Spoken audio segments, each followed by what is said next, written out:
G'day and welcome to the potty, in which I connect with some of the most influential guests from across Australia and the globe to share their very inspirational stories. I was born with cystic fibrosis, a chronic illness in which I was told would most certainly ruin my life. But like many of the incredible humans that I have on this show, I'm on a mission to prove that we aren't defined by our circumstances, but rather how we choose to respond to them. I'm your host, the captain of the ship and the man in charge, Bradley J. Dryborough, and this is a lot to talk about.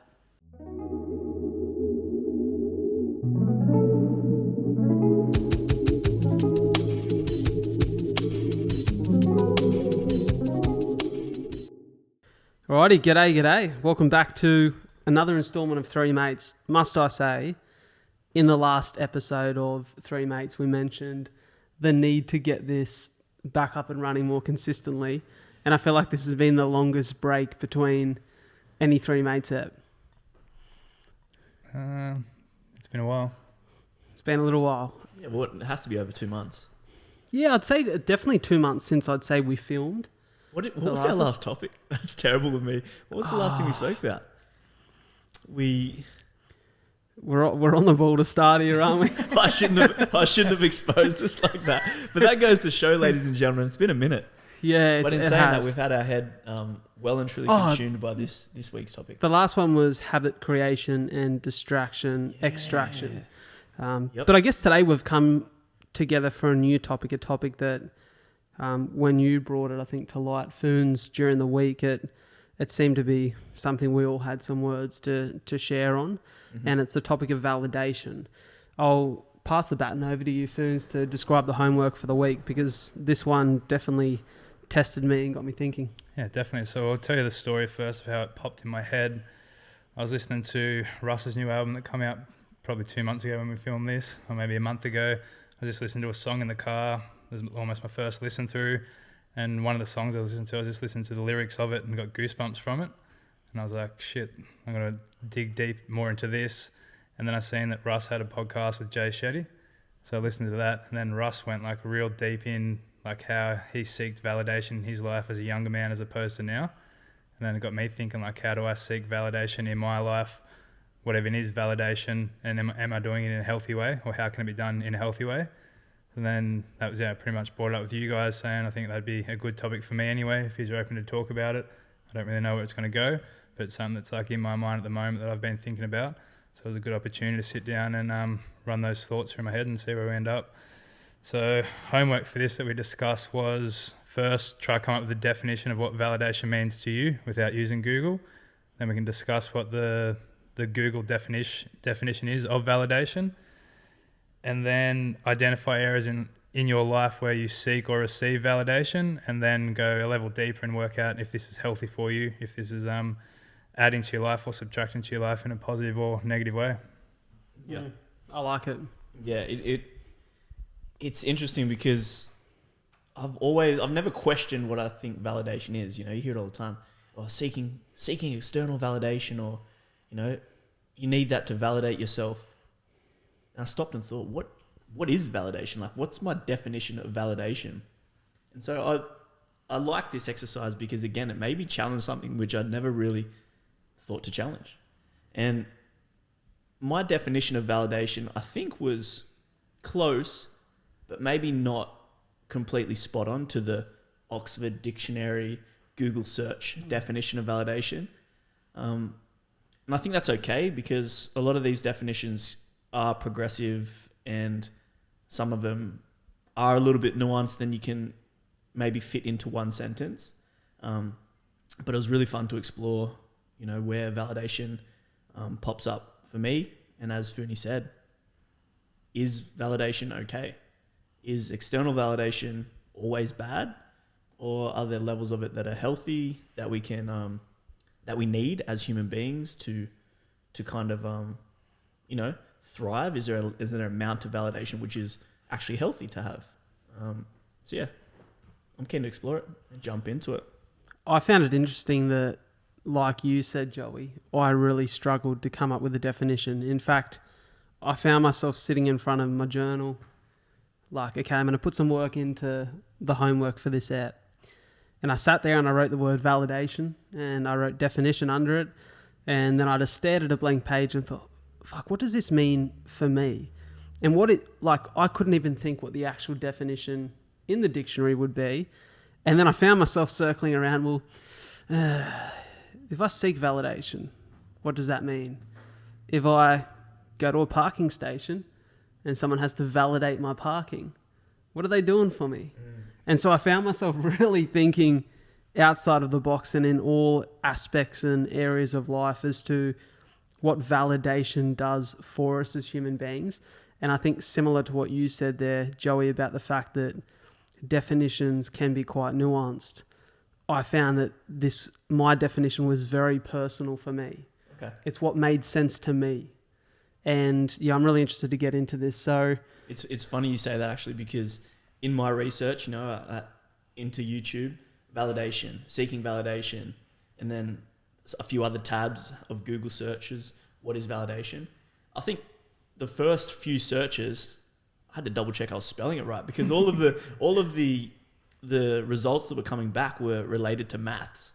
It's like a mathematical validation is when you're using an algorithm to validate a set of scores. And then I go, okay, all right, so maybe I need to do emotional validation. Is that what I'm searching for? And it took me in this space where I go, okay, there's a few different areas of what validation is from a mathematic or a business standpoint. The idea of validating sales versus the market, things like this. I go, I'm in a different spot. I'm sorry to bump in, but can anyone else hear Soph going ham on a fucking bowl of chicken and veggies in there? I can just hear the fork clinking the bowl. I'm sorry, carry on. I hopped on one YouTube video that I go, okay, all right, let's have a think. And it goes, the definition of validation. And it continued to talk about business concepts. So the idea, when you mentioned validating parking, kind of not what we're talking about, but also there was a little bit of validity to it because it spoke about, assessing whether a business function was worthwhile and whether it was, whether it was worthy. Is this function within business worthy? We need to test it through a process of validation. And that made me think, okay, so what am I thinking of? Validation on a personal level. If you were to validate yourself or to validate someone else, are we asking ourselves, are we worthy? Are we seeking worthiness? We need someone else through the process of validation to give us that tick of approval that we're worthy in whatever way or metric that we're trying to measure ourselves against. So whilst initially I'm like, maths, business, where does this land with validation? I kind of married the two and thought, I think it does actually apply more than I'd realized. But I guess that's for you guys to give me feedback on when I share the definitions that I came up with versus the ones that I researched. So yeah, it was interesting. I love it. How do we want to kick this off today? Who's going to go first? What order are we thinking? I'll jump into it. It's my topic. I'll kick us off. So I reckon very similar to Brad, like I sat down with a blank piece of paper and wrote validation. I reckon I sat there for like 15 minutes before I'd even written anything. I was just sitting there and I was like, I don't even know where to go with this. And then this is I wrote basically a whole page or probably more than a few pages. And this is what I've summarized it to. I'm still not even 100% sold on this myself, but I got to internal, external pleasure to let you know you're on the right path for better or worse. One more time for the people in the back. Internal or external pleasure to let you know you're on the right path for better or worse. It's interesting you use word... I should put the mic up to my mouth there. It's interesting you use the word pleasure. Yeah, I was going to say the same thing.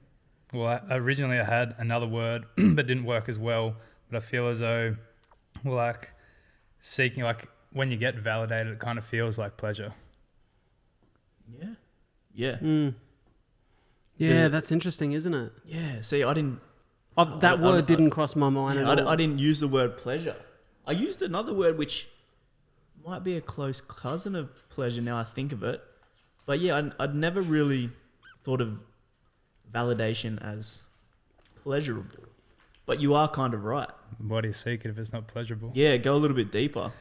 Well then, so this is like, that was the summary that I did. So I sat down and I was kind of journaling on the thought of this. Well, for me, there's definitely two types of validation, internal or external. So external validation could be like friends, society, goals, achievements, compliments, etc. Or even, I could even tell the story of last Sunday when we were at Yachty's. I remember Joey gave me 2 nice compliments and I just shut him down straight away. Like, I can't remember the exact specifics of them, but he said something, like gave me a nice compliment and I was like, nah, not good enough. This man cannot handle a compliment. I'll tell you that now. If you want a challenge, try to cheap shot Phoony with a compliment. He'll just knock that thing out of the park and just He puts it dismiss it. straight into a spreadsheet and goes, doesn't add up. I hear what you're saying, but yeah, I reject the compliment completely. Yeah, well, that's like, I haven't validated myself internally on whatever you're giving me the compliment on. So it like almost falls on deaf ears. Like, I appreciate it, but I was like, the work's not done yet, or like it's not good enough. Let me go back to the question you just posed. If it's not pleasurable, why do we seek validation? Part of what I discovered with validation was maybe not the pursuit of pleasure, but more so the pursuit of, like I mentioned before, worthiness or security or stability. So it's coming from a place of lack. So for people at home, I've got my hands up in like a neutral position. Say we're below sea level. We're in lack. We're underneath what is considered, good. The validation is to get us to a point where we're like...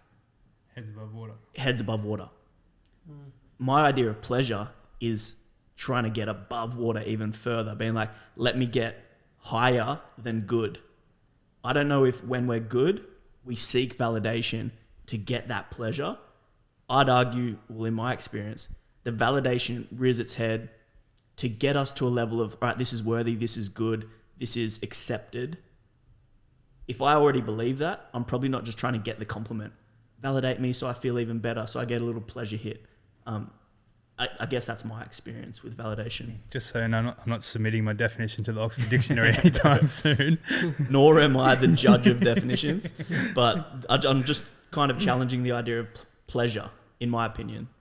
I would say that I've been similar to you with my thinking, Joey. I think it's my past seeking of validation has always come from a place of lack, a place of trying to recover something of myself that I feel like I've lost. And so that's why for me it was really, as you said that, I really thought for a minute, do I relate this to pleasure in any way? And I don't think I do, because for me validation feels like it's a game so far outside of myself. My original definition was internal or external approval to let you know you're on the right path, for better or worse. And then I crossed it out and put pleasure. Yeah, approval is more in line with the definition that I brought up. So talk to me about the areas, because I think this will reveal a lot of what the definition means, or why that definition was, what you landed on. Because I think the areas and the ways in which you do it individually says a lot about yourself. So back to the 2 points of validation, internal and external. External was friends, goals, achievements, compliments, etc. And then internal, this is where I didn't break down, but had almost like an existential crisis. And the only thing I could write down on paper was questions. I was like, what is internal validation? I was like, is this linked to values? Is this quantitative or qualitative? How do I know when I've done enough? How did caveman seek validation? Like, how do my dad and my pop seek validation? Is this different in a different society? Like, the boys and girls seek validation different, and that's kind of where I got to for that bit. In terms of internal validation, I think it is different from external. Like how do you know when you've done enough? Like, I don't have the answer for that. Yeah, it's such a challenge. Like, how do you know when you go to bed at night, you put your head on the pillow? How do you know that you've done enough? Well, what I come to on that similar question, without giving away too much of what I wrote, was, for me, in my own life and own personal experience, validation feels as though it's at the opposite end of the spectrum to that of inner peace. Yeah, I'd agree with that. Yeah. I mean, we're all just stuck in thought here. For anyone listening, your phone hasn't glitched. We're all just looking at the ceiling because we're Trying to read something on the roof. Yeah, we're ruminating. Cheat sheet on the roof. We're ruminating with that because this is one that Is internal validation just peace?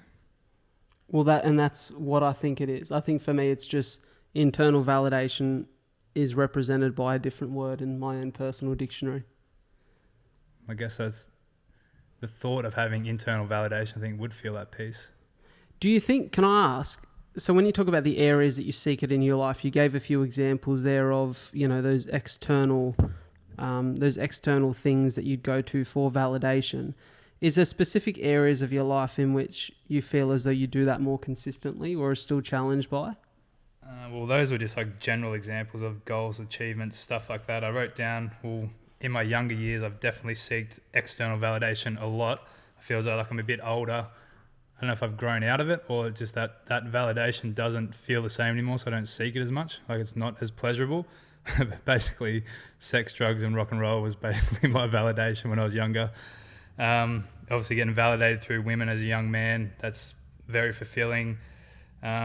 Drugs, obviously I've had my issues there. Money, I wrote down money, which is also, I'd say, aligned to career as well. Went to university, I'm not even doing that anymore. And then another one I wrote down where I seeked, I don't know if this is exactly aligned with validation, but I wrote down like my identity when I was younger was like almost like a bad boy or a party boy. I think I just made a fake identity to feel more validated by people around me. Yeah, I was going to ask there, were you one of the FTB for the boys? Saturdays for the boys? The front runner. Yeah, okay. Well and truly. Yeah. So I feel like President of the club. Yeah, you can look at being validated by friends then or acquaintances. It's like, give me the approval that I'm worthy and that I'm good and that I'm accepted. Like, I'll do a backflip off this table if you guys will clap and cheer and make me feel like I'm one of the club. Speaking of that, I went through a phase when obviously I didn't have a lot of money when I was at uni. I'd go around the pub and find a guy and be like, if I can do a backflip off that table, will you buy me a beer? And he's like, fuck yeah. And I'd do a backflip off the table. Dude, that is like... buy me a beer. It would have been so unconscious for you, but that's literally like you walking up and going, if I do this thing, will you validate me? Yeah, and the thing is, backflip, the validation is like literally the tick of approval is, I signed that off. Here's a beer, mate. And it's like, it's almost like I'm a circus monkey. I'll dance for free beer. Legit, like validate me. Hey, dude, do you mind validating me? Sure, what's going on? I just want to make sure I feel worthy. I'll do a backflip off this table if you let me. I mean, if you land it, I'll validate you. Sure, you're worthy. Yeah, like it's so funny when you look at it. It's funny because it's true. Yeah. You would have done a lot of backflips. I've done a few in my time. Put it that way. I've seen him do a backflip in a park after a couple of beers too. Yeah. You bought him the beer. Yeah, well, on that, I actually had one bad accident one night. There's a place called Cheeky Monkeys in Byron Bay. It's like a nasty place. Yeah, it's a restaurant in the day, and then at night it turns like a nightclub. Like all the tables are like stainless steel, and we went there, and I was like, obviously I think pretty sure this was schoolies when I was just 18. Got there and somehow my friends had signed me up into like a dance competition. So I get up there, I was like, fuck, I can't dance, what can I do? And I was like, I'd just take my shirt off, find something and backflip off it. And I did that, and my front of my shin slid down like the side of the stage. You can see, is that what that mark is on your shin there? A few. I grew up riding push bikes as well, so like there'd be a couple there. But yeah, again, on the backflip story again there, except, well, obviously, you don't feel much when you're drunk, but the next morning I woke up and I was like, yeah, I can definitely feel that. Damn. It's interesting that for me, as I thought a lot about this... Nah. Not worth it, man. I still can't dance. I don't know why that, well, obviously friends just stitched me up, put it in there, but I was like, all right, I'm on stage, everyone's looking at me now, I was like, I got to turn one on here. Yeah, definitely more of a salsa guy. It makes me think a lot about the fact that when I considered this topic and the areas in which I seek validation or have in the past, it come back to understanding why you seek validation is to ask a big existential question of who am I? And like in understanding who you are, then you understand what triggers you, what makes you feel not worthy, what areas of your life you've maybe never questioned that. Because there's areas of my life that I've never questioned myself or needed validation because I feel very secure in those areas. There's some areas where I almost still struggle with it consistently. And so I think at the core it was like, for me, fuck, who am I is going to provide a lot of the answers as to why these things may or may have been real challenges for me. I think I resonate with that, definitely. The idea of saying, who am I? And then going, like, is that okay? That's the validation bit for me. You're like, who am I? Objectively, this is how I show up in the world. And then those parts that you've identified, being like, well, like, is that okay? Is that enough? Is that worthy? I'll use the word again. And when you don't know or you don't believe, that's when you enter the world to validate, to try to seek validation. Not to validate, to seek validation. Be like, who am I? I'm this type of person. I don't know if that type of person is enough or is good. Let me seek validation and make sure other people can sign me off and say, yes, you are good. Yes, you are worthy. Yes, you are lovable. Whatever it might be. It's just like this cry for, like, tell me I'm doing okay, or tell me I'm sexy enough, or tell me I'm fit enough, or tell me I'm successful enough. I think that's what it is. It's just a cry for, like, can you just tell me that I am what I hope I am? Yeah, but I'd even argue, like, someone with internal peace or someone who's very validated inside, if a very cute girl compliments you, like, you're still going to feel good at some point, I think. And, for sure. And that probably brings us to the question of, like, is all validation bad? Is there a healthy amount of validation? Can validation be, you can't completely remove validation from your life. It's going to happen as a consequence of showing up and being in the world. And also, it's almost this, like, I think in a healthy aspect, the idea of seeking and receiving feedback. You know, I will seek validation within my friends group, for example, a cohort of people that I love and trust, saying, hey, so this thing happened and here's how I behaved. Was that like the right thing to do? Ultimately, that's me seeking validation so that you guys can pat me on the back and go, yes, that was the right thing to do, Joe. You're still a good person. That to me is seeking validation. I'm going to go and do it again because it feels like a very, let's say, on-point question or on-point quote to use right now for this situation. And we've spoken about it so many times throughout the pod. But Rich Davini, Navy SEAL, said to me, Brad, the quality of your life is directly proportionate to the quality of questions you ask yourself. And when I sat and thought about this topic and the motivation to receive validation in any area is to ask, what's my motivation for this action right now? Like, what's my motivation for going out and doing this particular thing and knowing that validation may come from it? What's my motivation in going about this task, knowing that outwardly people will give me some feedback on that?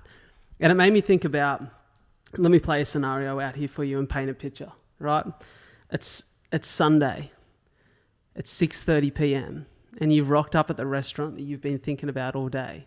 You haven't eaten lunch because you've been waiting for that spaghetti carbonara that you've been told about, that you've seen pictures of on Instagram, and the idea of it has you fucking drooling at the mouth. I feel as though this scenario is based on true events. It is based on true events. You're there with the person you love. Your best friends are waiting on the inside at the table. Not Joey, he's running late. Your family's there. All the people that you want to spend time with, the food that you love the most, and you're there with those people to enjoy that experience. So you sit down, you order that carbonara you've been waiting for, and 20 minutes later, you hear the sound of that beautiful bell that comes from the kitchen, and that's a sign that hot food's ready to go. And you fucking lock eyes with that wait staff like an eagle, and you watch them walk to the kitchen, and you watch them walk back out with hot plates in their hand a minute later, and you fucking hope to God that they don't sidestep left or right, and that they're coming straight towards you. And thankfully, because of God's will they do. And that fucking pasta hits the table and you look at it, and then you look at that serviette that wraps the fork, and you pull that fork out and you stick it into the pasta, and just as you stick it in, that one friend goes, "Wait, nobody touched their food, got to take a photo." And you just look up and go, "Oh, God damn you, son. Like, I'm ready for this food." And you know right now that person is at that dinner, not because they want the food or they want to be with you, because they want to post about it on Instagram. And you question the motivation. Are you here for us, or are you here for that thing in your phone that's going to give you a couple likes? And hey, I'm going to put my hand up. I've been guilty of that. Guilty. At times. Guilty as charged. We've all done it because we exist in a world where social media is so prevalent. And I'm not trying to vilify social, but I feel like the conversation of validation is more present than ever because we have these devices in which, for the first time in history, we are in contact with thousands of people all at one time, all in our little space of our lives. And it is so unhuman. It is so new to us. So we're trying to come to grips with it. And so my thing is, I don't want to vilify social, because what I do for a living exists because of some of that technology.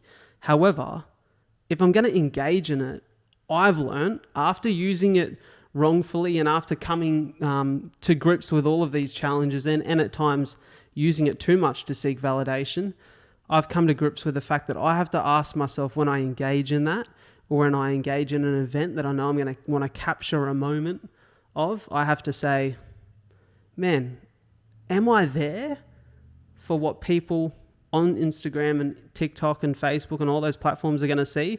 Or am I here because this experience means something to me? And I think that's the question you have to ask yourself. Like, why am I doing this? What's my motivation?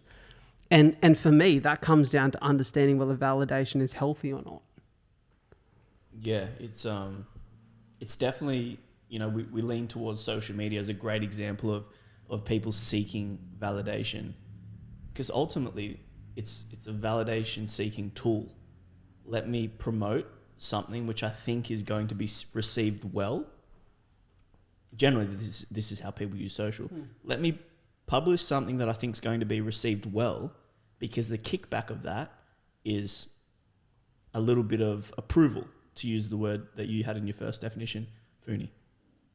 And the more that I do that, the more ticks of approval I get. And I think when it starts to land into an area of unhealthy validation and lack and insecurity, is where you now start to manipulate your behavior to reinforce that loop of I only feel good when I get that approval. So now let me behave in ways that I can almost guarantee that approval will come. And that becomes in the way of, well, this type of photo got this type of response, so let me, whether it's authentic or not, behave in a certain way to get that same tick of approval. And then it's just this loop of like, you're now operating out of fear, out of lack, because you need those approvals to keep your head above water, to keep you afloat. And when you're not getting that approval, you start to drown and you're like, oh shit, what made me feel good? In quotation marks. Well, when I did that behavior, the tribe gave me ticks of approval, so let me go do that behavior again. Questioning, like you're saying, Brad, questioning the intention and the motivation of that behavior, I think, is the thing to catch first. And being like, I know what I'm doing here. I'm posting this Thirst Trap Thursday because I'm seeking a little bit of validation today, as opposed to being like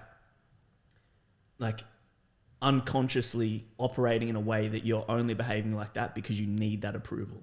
Yeah. I think there's two ways. You're seeking validation in both.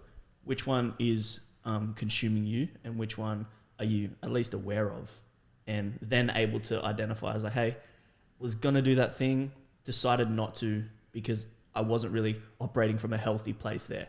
I was seeking a bit too much validation, and I know that the way to feel good about myself isn't necessarily leaning on other people's ticks of approvals always.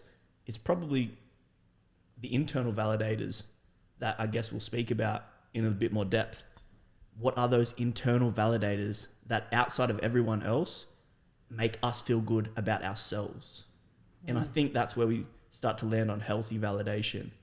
You know, the things that, ultimately we're in control of, the internal, but it still provides us levels of self-worth, self-esteem, and takes us from those positions of lack of self-belief, low self-esteem, and brings us back to neutrality. I think, leaning on internal validators is probably what I'd consider a healthy way to seek validation.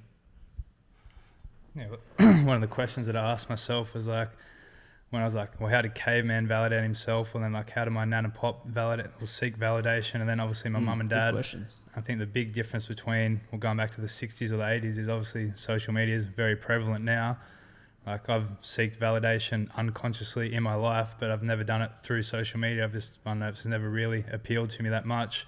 But just thinking like kids these days, when they're kind of born into that world, like they'd be doing it unconsciously. And I think like in an example like that, it could be very unhealthy.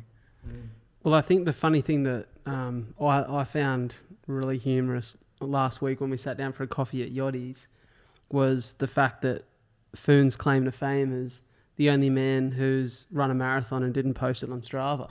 It still sounds true. Yeah, and I was like, that's funny, and I think in a very modern world, you're one of the very few people I know Only. Yeah, who don't use social media as a tool of validation.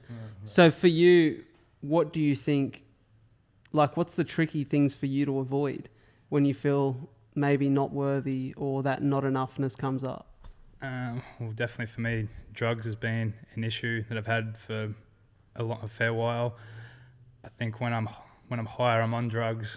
It's almost like internal peace, as you said. Like I can accept myself or feel like I'm a real me. Or when I used to do drugs a lot more, that was like the addiction kind of felt like internal peace. I could look at myself in the mirror like when I was high and like it was fun. And that was, I think I was like, I don't know, it was probably more internal peace, but how you link that to like internal validation, I think there's definitely a loop there. Definitely been like the party boy, went through like a bad boy phase. Can I ask a question on that? I hear a lot of people say that for them, drugs or alcohol, because of the way that it removes your inhibition and almost in the moment, not exactly post, but in the moment, strips you of the shame or the thought of shame.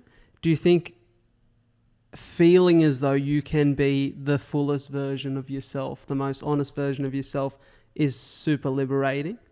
Definitely feel like Superman. Because I think this is a big part of it. I think that at the human level, we are all searching for, and I've actually written a piece that I'm going to share with you when it comes to my thing about exactly that. Like where you spoke about feeling superhuman, I think feeling in touch with the self, like the truest version of yourself, is I think what people are trying to get to. But I seem to think, and it's in my definition, that validation is just like a Band-Aid. It's a temporary response to what, if not handled correctly, is a permanent solution. A permanent problem, I should say. In my first draft that I wrote, I said something similar to that, whereas after you get external validation, it just leaves you chasing it more, almost like it's a drug. Like dopamine. That's why I wrote pleasure. I just tore my head off. We did. We tore his definition apart. We sat there for 5 seconds ago. Well, you're not getting validation from us, brother. Yeah. We refuse to validate. Then it was carrying on for a while. Like I think I'm in a good place somewhat where I don't seek external validation like I did when I was younger. I don't know if it's just like a natural part of growing up, or I've been fortunate or unfortunate to get validation in places that I thought would make me happy, only to realise it doesn't change anything. You can only do that so many times before you're like, all right, something's not right here, like something's got to change. And then, pretty much where I've got to at the end is almost like an existential question, like, how does one know when they've done enough to receive their own validation? Well, it's interesting you've said that question, because I was just about to pose something. So you don't seek as much validation as you did when you were younger. There's actually, like if you think about the inverse, how can you validate someone? So how can I validate someone's experience, for example? So, you might not have to seek as much validation if you have people in your circle that are validating you in a healthy way. For example, if you're trying to get these ticks of approval to make you, to be able to, you know, look at yourself in the mirror and be happy with that version of yourself, but then you've got a friends group that's saying, like, man, I really see the progress you've made. I really like the person you are. I really love you as a human being. That's me actually validating you for you. So you're getting that pleasure. You're getting that tick of approval, but it is external, but you're not actually seeking it. So I wonder what role that plays in you feeling the need to seek validation if you're in a space where you're being validated healthily. Does that just make it more, well, it's external validation, but it's more authentic? Like, I don't know. Well, here's what I think it is. Because it's funny you say this. I literally wrote something like a couple days ago. I'm pretty sure it's in this journal. It's a new one. And I've just got... And I think this speaks to environment for me and something I've been thinking about a lot because I've been on social media way too much lately. And I've written, real conversations are greater than DMs. Real connections are greater than followers. Real moments are greater than posts, and real life is greater than online. And I think all those things that were real were just products of the environment you create, the connections you have. And I would argue that when I'm most connected to the people around me, I'm least dependent on validation. So I completely agree with what you're saying. Yeah, and I think we might even do it unconsciously. You know, we validate each other in, I guess, when I'm like paying you compliments, for example, Phoony. That is a form of me giving you that social tick of approval. My cosign of your worth. Being like, dude, good job this week. Hey, awesome that you did that thing. And that's kind of how we operate within our friends group and the culture that we're creating with as friends. And I think that's like a really beautiful way of feeling validated, but also offering validation. I don't know if I do it deliberately, being like, I need to go and validate Brad today. Sometimes I do, where I'm like, Brad, I want to validate Brad. I want him to feel validated today. But I think generally, when you're around people that you love, trust, and respect, they're probably going to give you those ticks regularly and you feel good. Can I ask you a question? Because this is something that I thought about and have actually considered them to be different in my definition. Mm-hmm. What's the difference between validation and feedback? Good question. Because one's what you want to hear and the other one's probably not. But sometimes feedback can be good. Yeah. And I would argue that I've thought about our connection as mates, because you two are the mates that I see and have the deepest conversations with on a week-to-week basis. And I would argue that when I think about the conversations we have and the things that you both give to me as great mates, that fill me with a sense of pride and with a sense of you are enough, you are worthy, is feedback. As opposed to, that's the way that I've looked at it and received it, is feedback. And it can be really positive feedback, but as importantly, it's sometimes critical feedback about where you guys maybe feel like, we've spoken about it on a number of occasions through the pod, Phoons, times when you've pulled me up in my life on maybe a victim mindset that I haven't identified, or a mindset that is left of the center that it should be. Joey, there's times where you've been able to say to me, have a think about that. Like, have a think about what you're trying to achieve there, because that's not what you told us is really important to you. And so I value that feedback for it both being critical and positive. And for me, that gives me a sense of peace. Okay. And that feels like feedback. Yeah. But in the best way possible. Yeah, I guess my answer to that question, the difference between feedback and validation, would be where is it coming from? Like, for the person receiving it. Is it landing in a place of lack, like we said? Or is it from a point where you're like, I'm just trying to optimize. I'm trying to get not just my head above water, but into the green zone, further into the green. Then to me, it feels like feedback. Whereas if I'm insecure about it, I'm low in my self-esteem about it, or I am not certain of the worth of it, it feels like validation to me. It's not, what do you think of this? It's, is this okay? Question mark. And I think, is this okay? Is validation. And what are your thoughts on this? Is, I want your feedback. Well, So that's probably the way I'd make a distinction. maybe because I value you both and what you have to say, it feels like feedback because it adds to me. And I know that I'm coming to you from a place of I'm going to get value from these two people. I'm never coming to you to say, pat me on the back, because it's going to make me feel good for a minute, but I'll forget about it tomorrow. You know, like I think because I value what you both have to say, it's meaningful. So for me, maybe feedback represents meaningful, like a meaningful pat on the back. I don't know. I'm just spitballing. This is just how it represents itself in my brain. Most of this conversation so far has been more questions than answers. Yeah, and that's the great thing about it, because like we're not the experts. This is three mates just discussing validation. But yeah, I think it's a fine line. It's definitely a fine line between feedback and validation.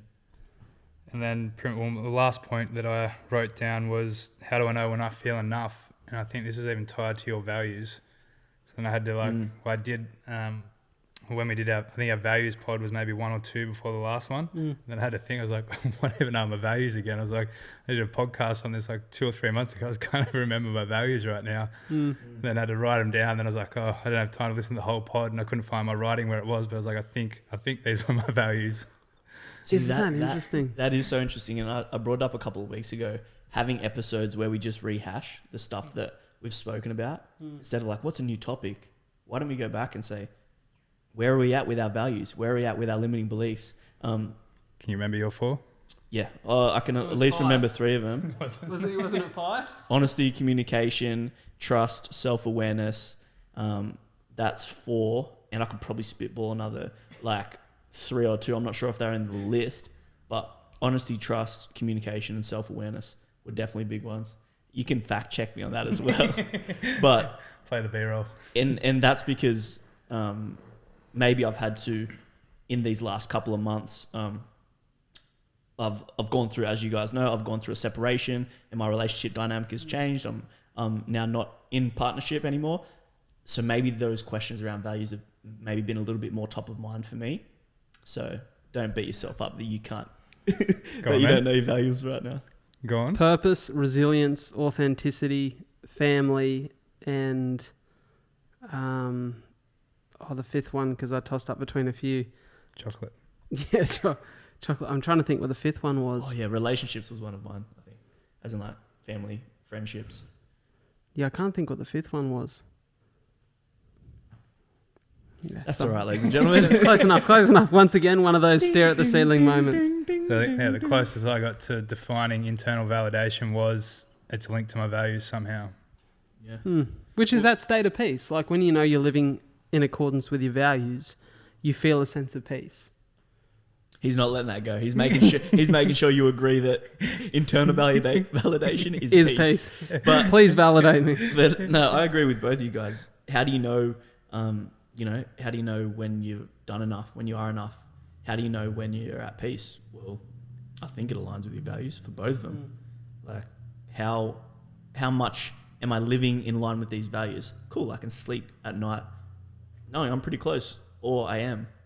Like you know deep in your heart.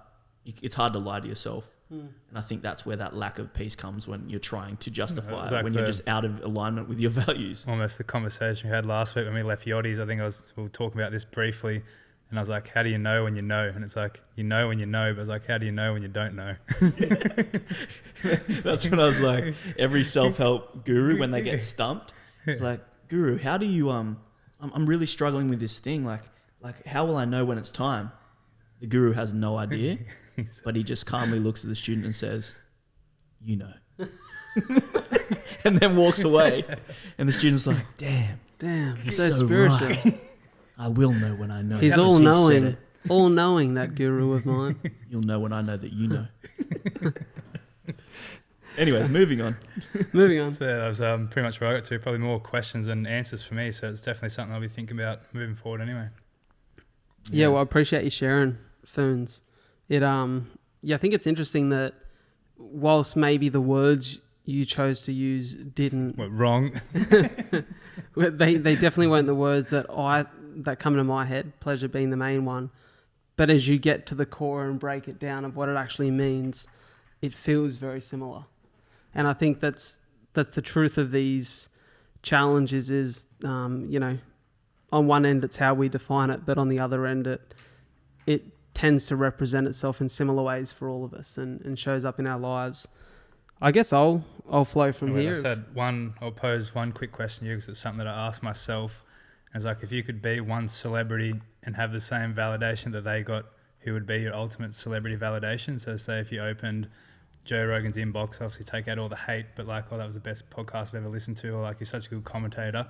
Like, who do you reckon you mostly align with in terms of like, what celebrity would you want to be validated in the same way that they get validated? Well, you just said it there. My brain went exactly to whose values do I align to most as a celebrity? Because I don't want to be validated for what Paris Hilton's validated for, like being, a hot blonde girl from the 2000s, or I don't even necessarily. That would be very 2023 of you. It would be, yeah. Or like, I don't even want to be validated for. I'm not shocked by that answer. Carry on. Validated for, think of, a fashion icon, validated for having, the best fashion sense, because they're not my values. Who, as a celebrity, do I think aligns with my values? And that's where I'd start. I'd go, I don't know that many celebrities, to be honest. Well, I'll put Matthew McConaughey, not because I can act at all, but like someone who's a master of his craft, but also looks like he has a bit of a social life. That stood out for me too. Has like a good balance. Yeah, that'd be nice, I suppose. It's hard because we've spoken about it before.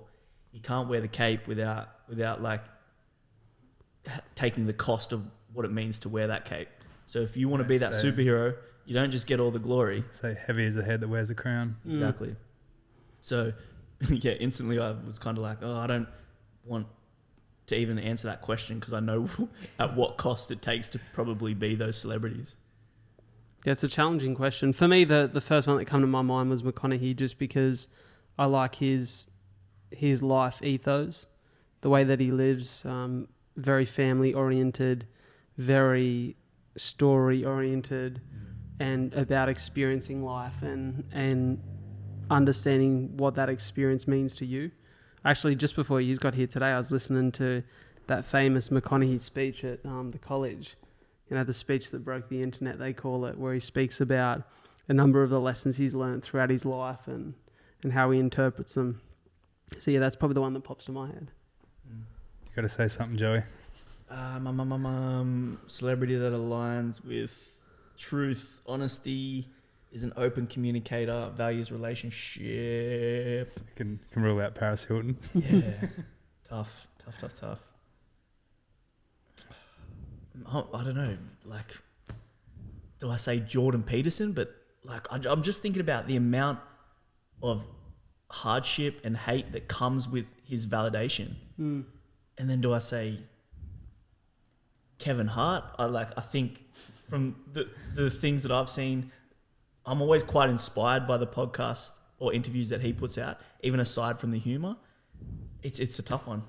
Like, yeah. A couple of names there. Sorry, I couldn't play along. Let me hit you guys with my definition is both an analogy and a novel. So bear with me here. But then I've got something I'm going to read to you immediately after, which I thought about and come to my head this morning whilst I was sitting on this topic. So on the lifelong quest of self-discovery and self-mastery, we face many challenges that ask great questions of us. And at times they take a little of who we are, sometimes forever, sometimes for just a little while. So as we look to take back what we've lost, we often forget to look inside of ourselves and look to the outside for answers. Validation, not to be confused with feedback, acts as a band-aid and is a temporary solution to a more permanent problem. Peace, on the other hand, is a more fruitful alternative. And the way that I define this was visually. So I thought about the analogy that come to my head. I had a few, but I guess the one that makes the most sense is think of a football. And when you pump a football up, you pump it full of air. And when it's its most full, it is full of air, but not inside the actual fabric of the ball, but rather the internal belly. And so you can kick that football against a rock, and the rock can chip some of the edge of the ball away, some of that outside, but it doesn't pierce the belly, so no air comes out. And I thought that we're kind of like the air in that ball, where when we're full and in a state of peace, that air is intact, and that outer shell is the thing that gets chipped away. And you can try to put a Band-Aid over that to stop any air from leaking out. And it will stop it for a little while, but eventually like that Band-Aid wears down, and that's like external validation. Like when we look to the outside for answers, you can create a temporary solution to that problem, but it only lasts so long until all of a sudden the air breaks down the Band-Aid again because you're leaking, And I feel like for me personally, the things like connections, purpose, my values, the things that I know fill me with a sense of inner peace means that whatever chips me from the outside, I still stay really at center, and I don't feel like I go searching for the answers. And I would say that I'm at a point in my life now where the one area I look for validation is most consistently within my career, because I feel as though there's a lack of opportunity that I've been longing for.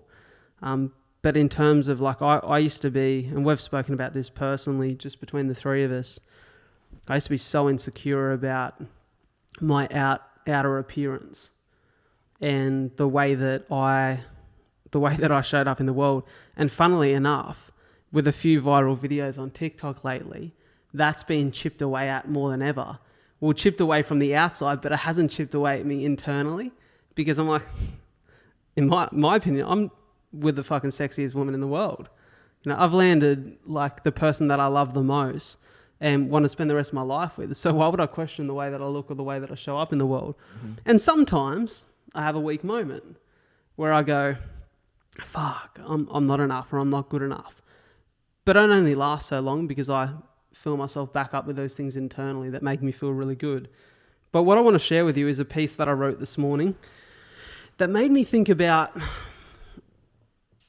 the times in my life in which I have sought after validation more than others, and the times in my life in which I felt most liberated and free as who I truly am.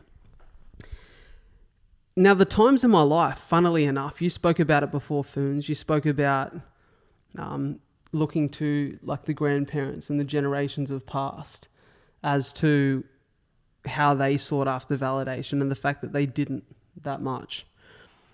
I think that you look at old people, and there's something about old people that feels quite liberating. They don't really give a fuck about what people think. They speak freely, sometimes without too much thought for the people around them. Yeah, but sometimes they speak freely, they feel quite free, and they're never shy to voice their opinion. I know that if I've got a bad haircut and I walk into Nan's place tomorrow, she's going to let me know. Because she's not thinking about it, she's just going to let me know. She's a straight shooter, straight from the hip. And I think, what is it about that? And I thought about the areas or the times in my life in which I felt very liberated from that.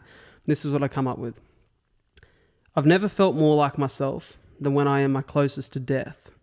And I relate that to those few experiences in my life in which my lungs have been bleeding really bad and I've been in the hospital. There's something about fearing for your life that makes any other fear or insecurity completely invalid. You are washed of the world's bullshit, your skin and bones bare for the world to see, yet their opinions hold no weight, because maybe, just maybe, you won't be here for long enough to consider them. It's a return to your truer self, and it's liberating. But one can't dance on the line of life and death forever. He must choose a side, and the side I always choose is life. But I hope and pray that I don't forget what it felt like to consider that today may be my last day. For you can doubt me, ridicule me, and say what you will, because in my end, your validation is meaningless, but with inner peace, my life is full. And I think about the few times in my life in which I have been really scared for whether there is a future, where I've been rushing to hospital, bleeding lungs, and terrified. The thing I always come back to is I think about my family, I think about the way that I've showed up in the world and the things that I truly love. I've never thought about people outside of my circle of influence. I've never thought about how many followers I have on social media, how much money I made, how the world would perceive me or what they think after I'm gone. It's always just come back to the things that have been with me for my whole life, things that I'm truly passionate about. And it's frustrating in some ways to think that you have to be that close and have such an existential crisis or such a life realization to feel liberated of all of that. And maybe that's too liberated, because you need to somewhat exist in the world in a way in which you can be around other people who aren't a part of your circle of influence. But I think for me, the areas that I seek validation are definitely the areas in that I feel I lack. And so, like I said, it used to be a lot about my outer appearance. And people will note throughout the course of 2020 and 2021, when I had a set of abs and was new to running, there were plenty of topless photos of me running on Instagram. Nowadays, not so much so. Partly because the rig is not as good as it was, but more so because I really don't care too much for what people think about my appearance anymore. And I think it's funny to watch that shift. But the area that I've felt really challenged by recently is career. Because I've been chipping away at this thing for 3.5 years now, and we've spoken about that on a number of occasions, pursuing something that I'm really passionate about, that I feel I have a real connection of purpose to, that for me is something I've put a lot of time and effort into and made a lot of sacrifices for. And on the surface level, I'll have a conversation like the one that I'm having with you guys today, or in recent occasions, I've had arguably my 5 biggest guests ever within the space of the last 2 months. And I can be really excited about those conversations, and I've felt very proud of those conversations and the way I've showed up in them and the product of those conversations afterwards. And as I've listened to them back, I've gone, man, that's me doing the thing I love at my best. I'm really proud of that. And then I can share them out to the world, and I can look at the numbers.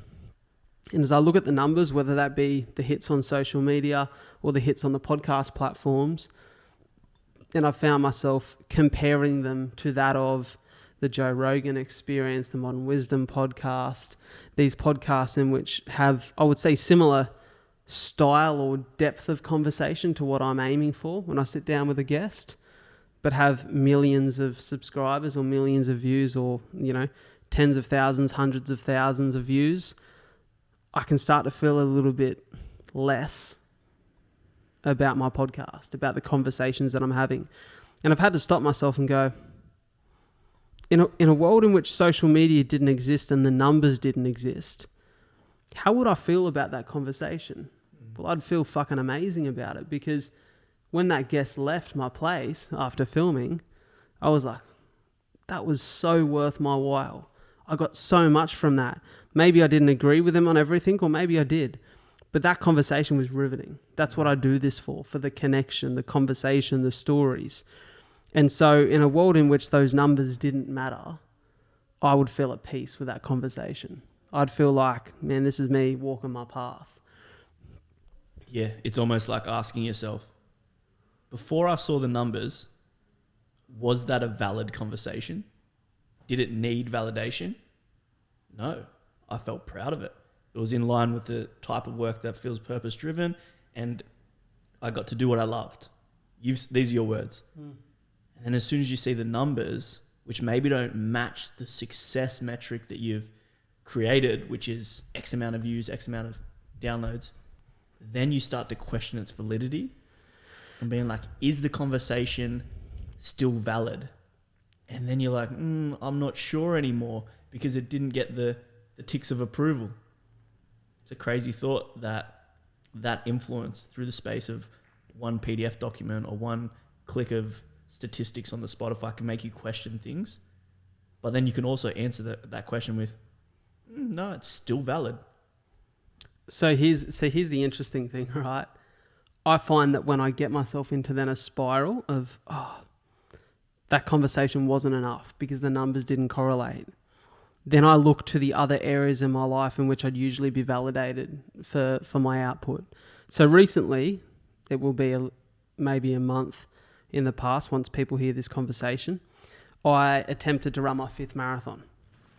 And going into the marathon, I didn't feel my best. It wasn't the best prep that I had. Another little hiccup with my health, with an infection in my sweat glands, of all places. And I spent a couple of weeks not training just before it, or just doing very bare minimum, and went into it not feeling great. Decided to run it at lunchtime on a Wednesday, which felt rogue and exciting at the time. It was a great decision for Soph in hindsight, and not so much for me. And actually, the first 21 Ks of the run felt amazing, felt great. And then I got to 30K and my stomach really started to play up, and my body wanted to get rid of whatever was in there in the many ways that it can. And I eventually just decided not to finish, to pull out, to pull the pin at 33 Ks. And at the time, and even now, it was the right decision. To be completely frank and maybe to share too much, I had to make a decision. Is finishing my 5th marathon more important than maintaining my dignity? And which was basically, do I want to shit my pants and finish this? Or shit in a bush in Puckies? Or do I want to pull the pin and slowly move back towards the end destination and let Soph go on without me? And I was so proud of Soph because she absolutely smashed it out of the park and blitzed the last 10 Ks. But for me personally, bit of shame at the end of it. First time I've quit, like out in a marathon. First time I've ever pulled the pin on a run. I have never, in my 3 years of running, 3.5 years of running, pulled the pin on a run. Even a simple 10K I was supposed to do that didn't feel so good, I have never not turned up and done what I said I was going to do. So for me, that come with some challenges, some questions of, man, like, okay, well, normally that's the thing that I get validated for, because I've been the guy who finishes the marathons with bleeding lungs. I've been the guy who at all costs, against all odds, does the hard shit and is resilient. And I'm like, oh, so now I'm not that guy at the moment. My podcast isn't doing as well as I want it to. I'm not getting the speaking gigs that I thought I'd be getting, once I entered this year and started to get a few reps on the board. Oh, fuck, there's a lot of areas in my life that I feel like I'm lacking. And so I've had to come back to, man, we all have ups and downs. We all have hiccups. Am I showing up for myself the way that I want to show up? For the most part, I am. Do I love the people who are around me? Am I proud of who I am? Am I living in accordance to my values? Bloody oath I am. So, man, what are you looking to outside approval for to make you feel okay about the fact that you didn't finish the marathon? And I just think it's really interesting. And I was actually reading before, I've got it on my phone here, Teddy Roosevelt's Man in the Arena speech. And I think it's not the critic who counts. And here it is here. He says, it's not the critic who counts, not the man who points out how the strong man stumbles, or where the doer of deeds could have done them better. The credit belongs to the man who is actually in the arena, whose face is marred by dust and sweat and blood, who strives valiantly, who errs, who comes short again and again, because there is no effort without error and shortcoming, but who does actually strive to do the deeds, who knows great enthusiasms, the great devotions, who spends himself in a worthy cause, who at the best knows in the end of triumph of high achievement, and who at the worst, if he fails, at least fails whilst daring greatly, so that his place shall never be with those cold and timid souls who neither know victory nor defeat.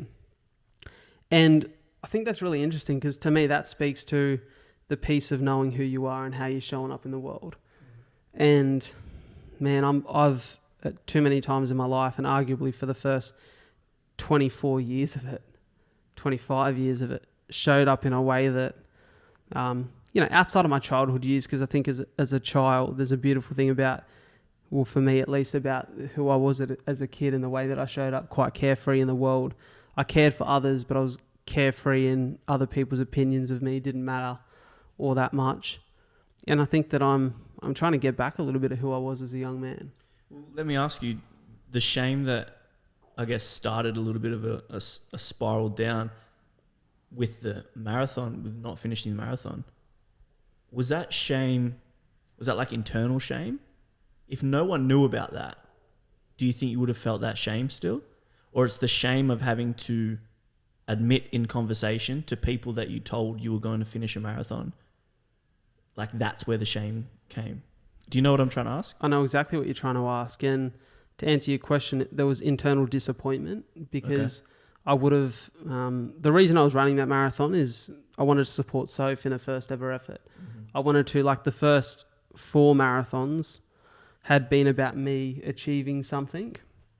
This one was about me helping the person I love achieve something that would feel monumental to her. So there was internal disappointment that whilst she did not need me at all and went on and absolutely kicked home, there was internal disappointment that I didn't get to experience that beside her.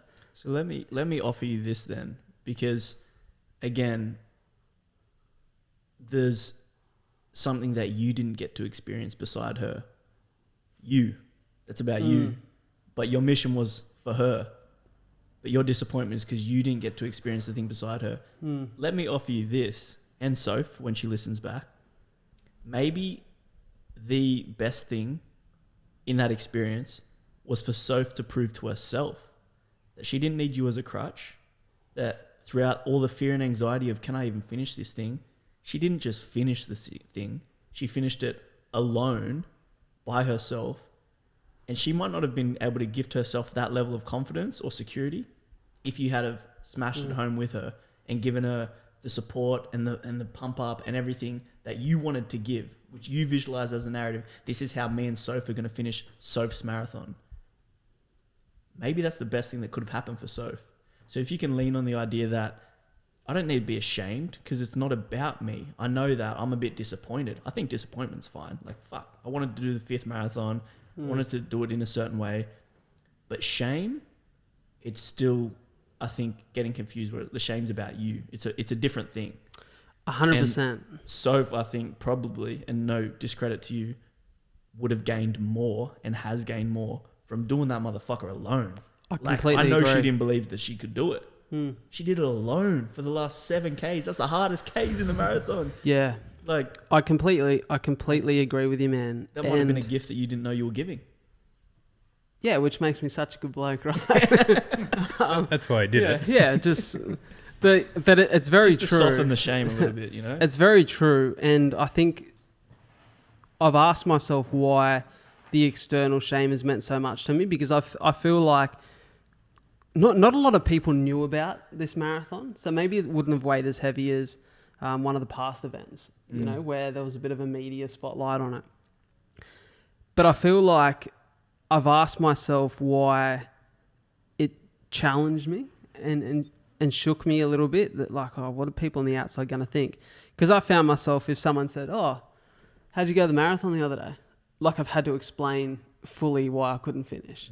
Right. And I've done it in this pod, right? Like, I gave people a reason as to why I couldn't finish. Like, it's not enough for me to just say, this one wasn't my race. Like, I've given a reason.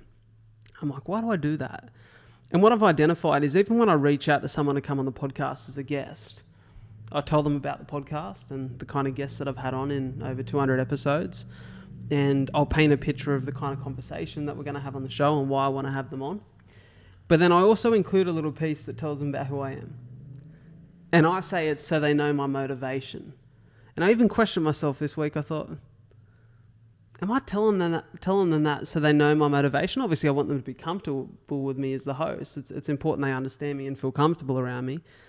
But I think part of it is I attach myself to this identity of the guy who has overcome the odds of this and done these hard things and challenged himself. And maybe when that doesn't feel so true, I question whether I'm valuable at all. You know, do you get me? I fully go. I think that's almost like heavy is the head that wears the crown. You can't have the accolades without the stresses as well. Yeah. And we've spoken about it in the context of, you know, unreal athletes like Ned Brockman or, you know, anyone that's doing, I guess, like or like even think Goggins. What happens when, like, you do the craziest thing ever. Does that mean you're only valid if you do another crazy thing or you up it? You know, like, are you only valuable if you have another lung bleed that you nearly lose your life to? Is that where your value lies in this space of speaking and podcast? Absolutely not. But when it feels like the thing that's been validated in the past was, well, the hardship, the marathon was the thing that people like bowed down to me over and like, how did you do that? So then what? Now you have to do an ultra? And then what? You do the ultra, now you have to do 2 ultras? Like, Yeah. it doesn't stop. Almost seems like a zero-sum game. We're almost chasing a carrot that And you'll never get. like you said, that's that loop of external validation. It's, you can never, I'm not sure the words that you use at the start, but it's like, it's forever going. You can never completely satisfy that external need for validation, if that's where you're seeking it, in the approval from these physical efforts.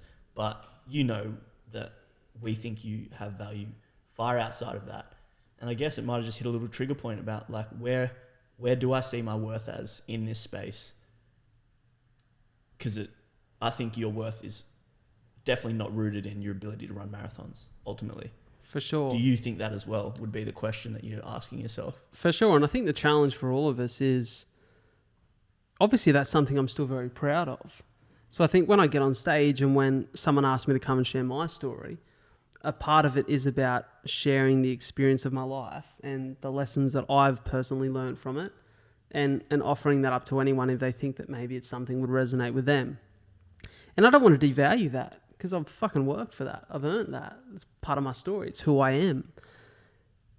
But asking myself that question that I mentioned, you know, through your definition, Phoons, what's my motivation? And I've recently asked myself the question, if I existed 20 years ago at this age, in a world in which social media didn't matter, in the world in which my parents grew up in, and I lived in a small village, in a town in which there wasn't the opportunity for me to do a podcast or do anything that attracted media or attention or eyes, what kind of man would I be? What kind of things would I be doing? And I honestly believe I would still be a storyteller. I'd find a way to do that because I love stories. It's the thing I've always loved. But I know that the value I would see in myself is the way that I showed up for the people around me, the way that I was honest with my intentions in the world, and in the way that I challenge myself and the sights that I set for myself. And it would be things that didn't matter what other people thought. I think it's, you know, would you be living the life you're living if other people didn't get to watch you do it? And that's the question for me that has hit home with this whole validation thing, that, you know, if all eyes, you know, if we were all living in a blind world in which nobody could clap you for your efforts, nobody could praise you for what you do, what kind of man or human would you be? I've kind of thought of a question like that before. Like, if I lived on an island by myself and there was no one there, how would I live my life? So probably a similar thought that's gone through your head. It's I think it's a cool thought experiment, but I wonder if that's conducive to us still living our best life. The person who goes, I don't care what anybody thinks, zero external validation.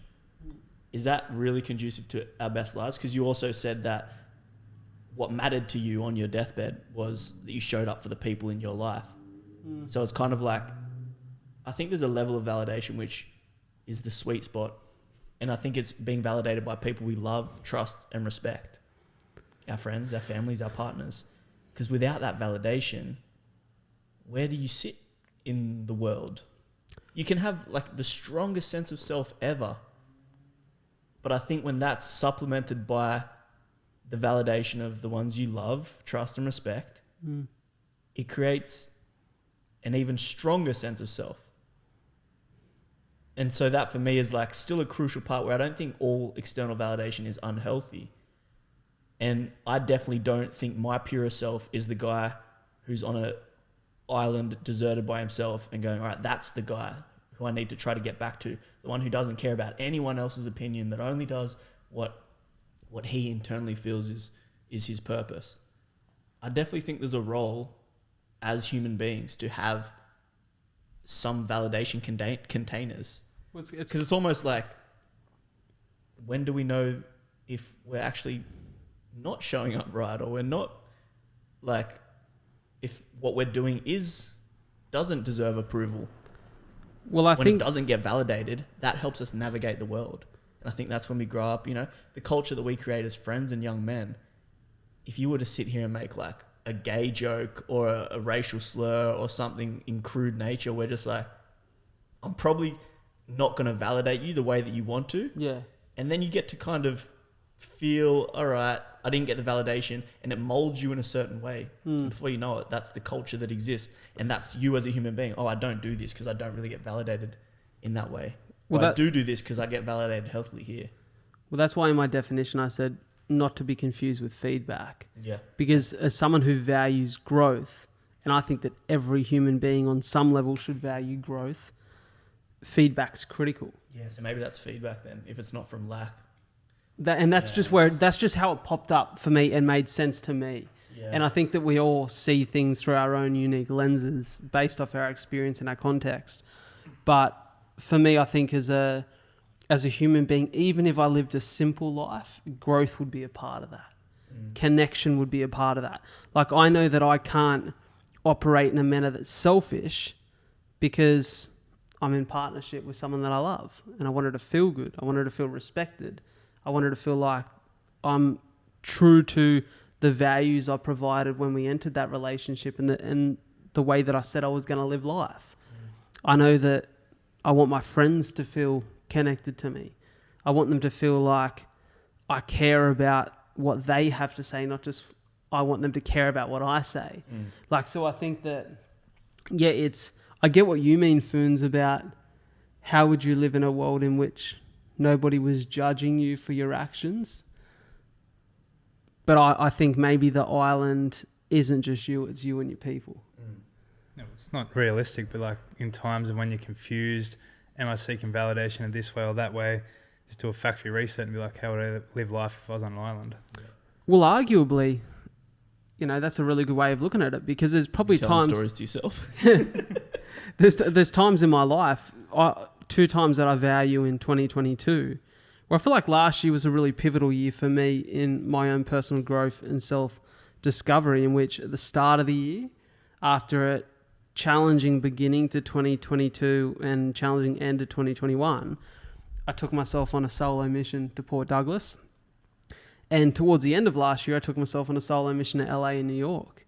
And those times in solitude, we've spoken about that before, solitude being different to that of loneliness or being alone, I've found, for me, have been very healthy in providing some answers to the questions I have. And I have no doubt that the really positive feedback I've had in my life post those moments of solitude are an ode to the fact that I went by myself and asked myself some serious questions about my life and the direction that I'm heading in. So yeah, I think for me, this whole topic has come back to, you know, who do I want to be? Who am I? And what's my motivation for my actions? I'll hand the baton off over to you, Joey. I think that's my piece. Yep. Well, could you almost see, in hindsight, probably it's still too close to the event, but not running the full marathon and the pain that you felt, maybe that was a catalyst that you were seeking validation in the wrong areas and you're able to question yourself and reframe it in a better way? Because if you had finished the marathon, then these questions would have never come up. Yeah, good question. Yeah, it's a great point. And I think it's, you know, people say that everything happens for a reason. I'm a believer of that. And, you know, I think that it's going to serve me probably really well in answering that. Because I've been thinking for a long time, man, like I've run a couple marathons now, and like the first few were very valid. Like the first 2 were to raise some money, and well, the first one was about proving something to myself, but also proving to the CF community that, you know, we aren't defined by this thing. We have some say in the matter, and trying to do something that was very purpose driven. The second was along similar lines, but it was more to, okay, let's raise some more money and challenge ourselves again. The third one was because the first 2 were such fucking disasters. Let's see if I can show up for myself and not just complete something, but perform at something. And then the fourth one was just, fuck, 50Ks will look cool. If I post that on the anniversary of 42 for CF, let's fucking run 50Ks with bugger all prep and, you know, my body, you know, was fucking rooted after that. And then I've done the challenge at the start of the year, the 48 days, which and then 10. was a personal challenge for me, but definitely had some exterior motives and external motives behind it. Like I thought, man, this will be interesting to see the sort of attention this gets on social media. And then coming into this one, it was about my partner. Maybe it was more about myself than I realised. Yeah. But I definitely think that for me now, I've questioned. Like someone said to me the other day, so when's the next one? I'm like, not for a minute. Yeah. Not for a minute. I think the next one for me will be about an adventure. Yeah. Like going to somewhere to run. Like I seen an advertisement today for Noosa Marathon. I was like, man, I loved my time in Noosa. That would be a really fun run. Like it's a gorgeous spot. It'd be beautiful to like run around that whole place and see more than what I seen when I was there. Or maybe like a trail race. But I think for the next couple months at least, my running endeavours will be about unpacking all of this, I reckon. Yeah. Before you try to just like one up yourself again, unpack all of this, bro. For sure. Well, I think for me, I forget sometimes that, man, running just makes me feel good. Like it's the thing that like, you know, kicks my day off the right way. It's like connection with friends. It's connection, with my partner. It's getting out in nature and moving my body and being outdoors. And I think also like for me, running has given me my health back. It's changed my life for the better. So why don't you focus on like getting those lungs firing? That's a better goal for me right now, to get those, to use running to make my lungs feel more functional and to give me more freedom and health with my CF than ever. Yeah. So lots there for you to unpack for sure. All right. Over to you, brother. Okie dokie. I think like I've shared a lot of my thoughts around it. So there's nothing super new and groundbreaking here, but I'll just start by sharing my definition. So the definition that I guess created for validation was done before I did any Google searching. I wanted to be, I guess, uninfluenced by anything that is actually is actually the real definition. So here goes. Validation: the desire for acceptance, guidance, confirmation, or acknowledgement for your behaviors, beliefs, and or choices as a means of ensuring social, emotional, and personal security. I like the word desire. Yeah. I think you've covered all bases there. Yeah, I mean. Yeah, just wrote every human word you could think possible. Can you read that again, but then follow it up? Did you write down the actual definition? I did, yes. I'll give you... Yeah, give us yours and then the actual Oxford definition again. Yeah, so I said, validation, in my opinion, is the desire for acceptance, guidance, confirmation, or acknowledgement for your behaviors, beliefs, and choices as a means of ensuring social, emotional, and personal security. So I'm actually interested that I didn't put anything about worth or self-worth. So for your personal security. Yeah. That's somewhat self-worth. Yeah, self-worth. The one thing I'm interested as to why you didn't include it, because you've mentioned it a couple of times through the app, is the visual, like the external stuff. You know, desiring outward approval for the way that you look and present yourself. Because you mentioned a few times like that thirst trap thing and the fact that we often look for that. And I think you're in an interesting industry where, man, a big part of the work that you do is modelling. I think that's a world that... it's like based on external validation. For sure. Yeah, that's how it thrives. So yeah, the official definition, just on the first Google search, was validation: the action of making or declaring something legally or officially acceptable.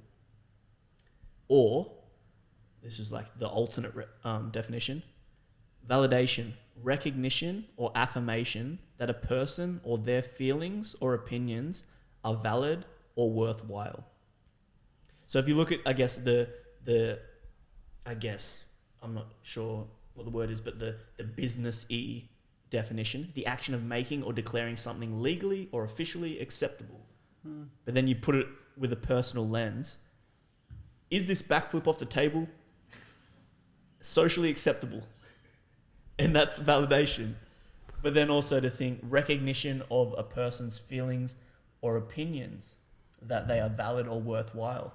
That's what I was touching on before, the ability to validate someone. So as a verb, to validate someone, to validate a person, a state or system means to prove or confirm that they are valuable or worthwhile. So when someone is going through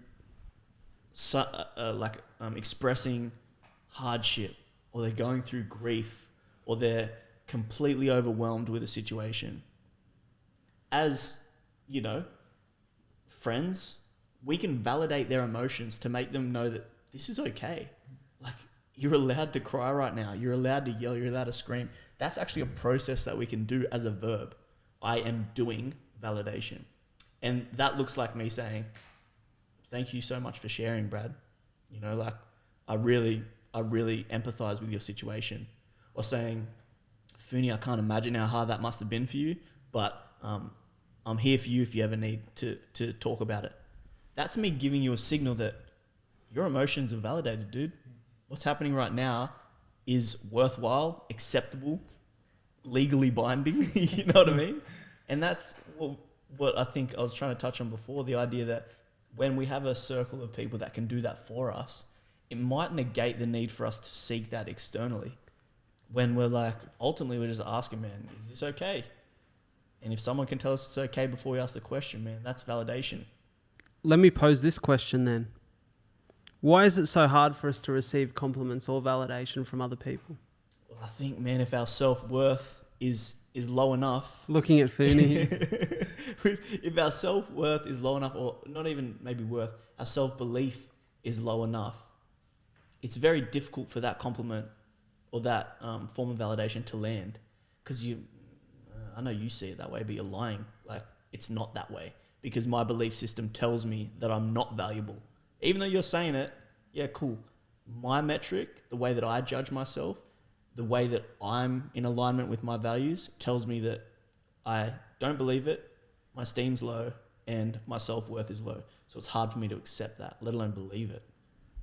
That's what I think. Does that hit for you, Ferns? Definitely. I'm trying to think of the exact compliment you gave. I can't even remember, but I think I shut it down straight away. It was I think you said something along like, you've come a long way, and it's or haven't come far enough or something like that. I'm not where I want to be yet in that area.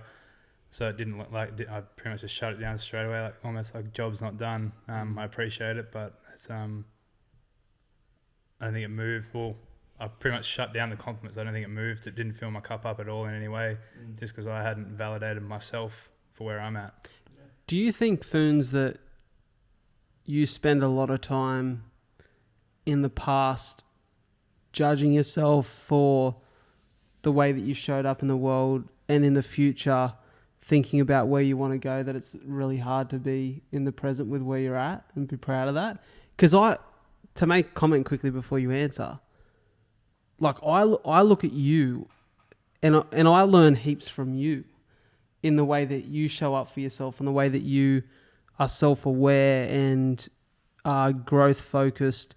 And you're one of the mates, and I think it's why the three of us have gravitated towards each other over the last couple of years, is that the value that I get from you both is, for me, every reason why I want to be around you guys.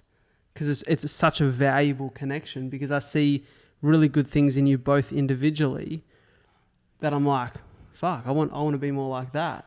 So I find it interesting that I think you often criticize where you've come from, and you often talk about where you want to go, but I don't hear you regularly talk about where you're at with pride. Something I wrote down was I didn't feel internally validated as a kid, so I went searching for it externally and found it in all the wrong areas. And then now, was literally a thought I had the other day. I don't know, I almost feel like I've got dark energy in me or something that's propelling me forward, whether it's insecurities or whatever it is. I don't know, I just feel like I've got a driving force inside of me.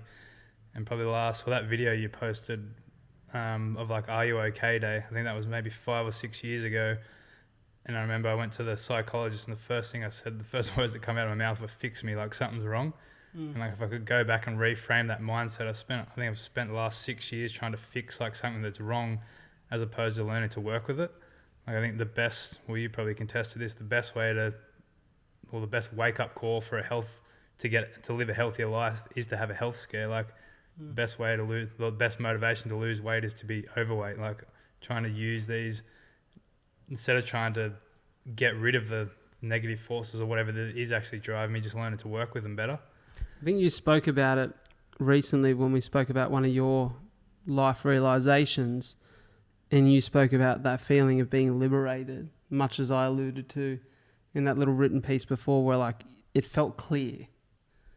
I can't recall that experience. I think last week you were saying that like when you felt like you hit rock bottom, there was almost a sense of like this last time. It was like you had direction. There was like a clear, like this is the direction that I'm going to move in for this reason, and I have every reason to move in that direction. I think that was just process of elimination. Like I've tried everything else and nothing's worked with a lot of feedback to say why it won't work.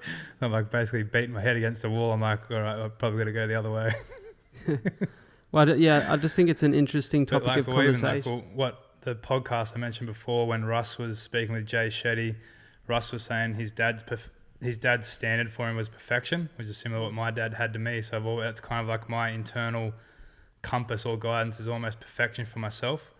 So like, well, I think it's you go, Brad. Just quickly, you mentioned that clip that I shared on Are You OK Day. The only reason I reshared that, or that was front of mind, was because randomly someone had obviously searched, and I don't even know if there was Are You OK Day written in the caption, but randomly someone had shared it on Are You OK Day to their story, and I just got a notification because they'd shared my post, and I thought, that's a really, I think it was actually the day before Are You OK Day, and I thought, it's a clip I should reshare tomorrow. It's a great moment from the podcast where you'd really opened up, Phoons, about your experience on that day and why it had been helpful for you. And so I reshared it, and immediately after resharing it that day, I had a couple of guys that I'd never spoken to nor been in contact with before reach out to me and ask about what episode of the podcast that was. And I think it speaks to that place of lack being something that a lot of young men, but a lot of young human beings in the modern world can relate to that feeling. I think we all can in some way. Absolutely. That's why it's so powerful, and that's why I asked that question. You know, I think it comes back to self-worth and that enoughness. Yeah. Well, so we spoke about the idea of healthy and unhealthy validation. And so I did a little bit of research around what's healthy validation then, because I believe it does exist, as I've spoken about. But I have written here, we feel the need, so we need to feel heard, understood, and appreciated. And that feeling comes in large part from validation. So offering validation is in essence the act of helping someone feel heard and understood. And so the inverse to offering validation is seeking validation, and that is, I want to feel heard and understood. And yeah, so I think that can be done healthily, but unhealthily, like I mentioned before, when it's rooted in that loop of insecurity and lack of going, well, now I need the approval, so I'm going to manipulate my behavior to get the approval and da-da-da-da-da. So yeah, I don't think seeking validation is all bad in itself, but when it dictates your behavior or stems from lack, then maybe you need to question it. Is there an area of your life right now that you feel like you can identify, I'm seeking validation for the wrong areas here? Yeah, so that's what I'm going into here. If I look at my external sources of validation, and I think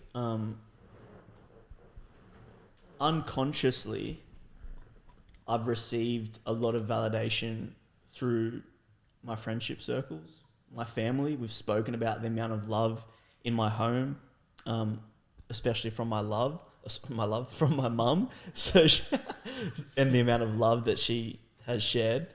So, and I've now realized, stepping outside of relationship, the beautiful validation that you receive when you're in partnership with someone. Oftentimes, and when it's a healthy relationship, you don't have to question your validity or your worth.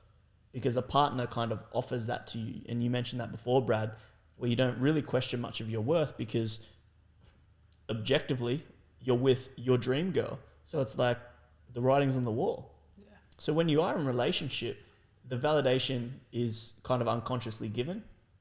And so stepping outside of a relationship, I've really had to ask myself, again, the motivation and the intention around my behavior, especially on social media. Why am I posting this? Why am I uploading this? Is this a little cry for help saying, hey, am I good? Hey, like, have I still got it? Like, how am I trying to validate myself through this post to get the approval that was once given unconsciously from my partner? Mm.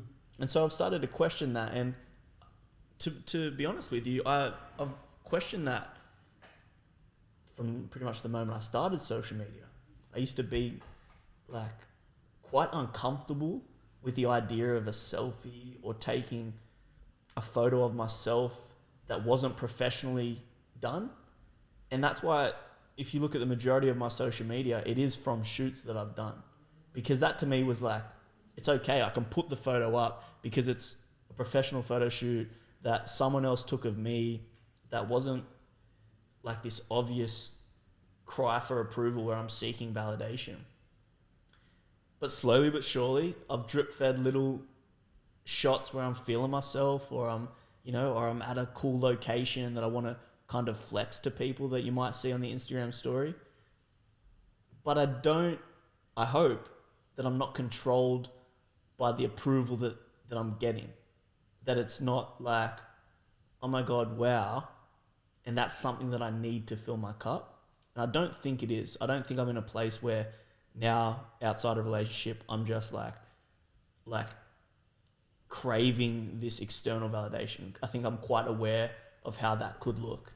And I've been very conscious of really like isolating myself as much as I can through the grief of breakup, and as we move forward in the future, of not seeking validation. I'm not pursuing women. I'm not trying to distract myself with my social life or drinking. I'm not trying to bury my head in work.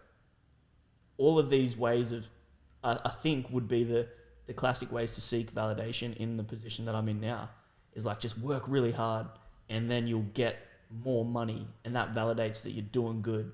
Or just hang out with your friends all the time because they always prop you up and tell you how awesome you are, and that's the validation that I need right now when I'm questioning my own worth. Or the obvious, go out and try and like get women, and that way you'll prove to yourself that you're still worthy because these people are objectively giving you that tick of approval. I'm like, none of that to me seems like the healthy way to operate right now. So I'm doing a lot of internal work. Like I've mentioned it before, shit gets weird.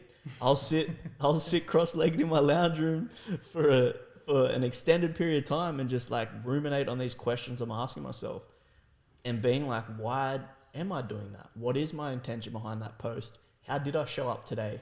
I've really enjoyed, like I mentioned, I think on other podcasts, I'm in, I guess, a yearly challenge where I'm spending 10 minutes of headspace daily without question, which looks like me sitting in silence, no guided meditation, just sitting in silence, seeing what comes up for at least 10 minutes. And so the intention that I've been setting in these headspace sessions over the last couple of months has been, how have I shown up in the day, and am I proud of how I showed up? And there's times where by asking myself that question, I can pinpoint, oh, you said that thing because you wanted to get like attention, and then you were seeking a little bit of validation there because you were feeling a little bit like unworthy or unsure of yourself. And I go, okay, interesting, Joe. Let's try not do that next time you're with that group of people. Let's try not to behave in that way. So I'm really trying to be aware of where I'm seeking validation. In short, social media is, I think there's always an element of seeking validation. I don't think it's at an unhealthy amount, but it is in part me capturing a gallery of moments that I really like to look back on and go, damn, remember in 2019 when I got my blue belt for jiu-jitsu? That was an awesome experience. But I'd be lying if I said it wasn't a flex going, I got my blue belt, I do jiu-jitsu. There's always an element of that in there. Yeah. And, you know, like, and it's even, you could question that you get the Instagram profile that posts the self-deprecating content, but part of that is you want to be validated for your humor, your ability not to care. He's pretty cool because he doesn't give a fuck. And so let me ask you this, because I think this is interesting. Maybe similar to you and I have both had experiences in which we've used social media to validate us in a time of lack. And Phoons, maybe differently, you don't use social media all that much to post moments from your life. You more so use it to consume, if I'm correct. You and I have both spoken about, Joey, that through our younger years, we had a lot of confidence because we're often celebrated. Oh, you know, Joe's doing that. Good stuff, Joe. You're great. You're amazing. And that's a beautiful way to exist, right? But do you think that in a world in which social media then come into our lives through our teens, then because you're used to receiving that feedback, as I like to call it, or that validation from the people around you, unconsciously, you know, you're just receiving it and you feel good about yourself because you feel supported, you feel celebrated, that you then recognize, social media, people, is a way for me to feel better about myself, to feel sure of myself. So I'm going to take to that platform and post the selfie or post the photo on a shoot. Because I know that, like, if I look back on my social a couple of years ago, holy fuck, there were so many selfies. Oh my God, so many selfies. And it could literally just be me sitting in my car on a Thursday morning, posting a selfie. And it could be like, what a morn. For what point? And I'm like, that moment meant nothing to me in time. I could not have told you where I was going, what I'd done before it. It meant nothing in the scheme of my life. But I posted that because maybe my skin looked good that day. Felt good about or yourself. maybe my hair, I just come from a fresh haircut. So it's like, I wanted somebody to tell me that, man, you look sharp or you look vibrant. And a lot of the time it fell on deaf ears. Mum would always comment, beautiful boy, 2 love hearts or something like that, and validate me. But I think it's interesting the way that we use it, and maybe if we're used to receiving validation from other people, do we seek it more? Good question. I'm not really sure because, and again, this is maybe something unconsciously that you guys can give me feedback on, but I don't think I'm one really for a selfie, nice morn, and chucking up the post to get external validation. I don't really use social media that way. Often, at least, like I said, it's mainly stuff from jobs. And again, I was validated quite a lot as a child, one through sport. I was good at sport. I was making state teams. I was scoring goals. I was, one of the best in any environment I was in. And that to me was just validation throughout my younger years. Then you get school captain, that's telling you you're doing a good job. And then you get, so I agree with you that we were celebrated through much of our young lives. And then you go out into the real world. And that's kind of something which maybe I had to upkeep, being like, all right, now I'm in the real world. What am I made of? Oh, cool. I go into business and then I end up being able to be successfully self-employed. So then I'm validated through my work in that way. And then, you have good friends that validate you. So I don't know if having a lot of validation as a youngin' created a need for more validation. I'd argue it's the other way around. If you didn't have much validation, then you would be seeking it so hard. And you can sometimes see that. Sometimes it's the half-naked picture of the girl who maybe didn't get the external validation that she wanted. And now it's like, let me show as much as I can because I'm going to get that attention or I'm going to get those likes. And you can kind of, and I'm not trying to degrade or diminish anyone But there's sometimes you'll see a post, or even the gym guy, the gym bro, not just a girl in a bikini. It could be a gym bro where it's like, I know what you're doing there. Like, it's so obvious that you're just like, please validate my body right now. Or it could be the thought leader putting up that profound post as they, like, try to be as deep as they can. I know you're saying, please just validate my intelligence.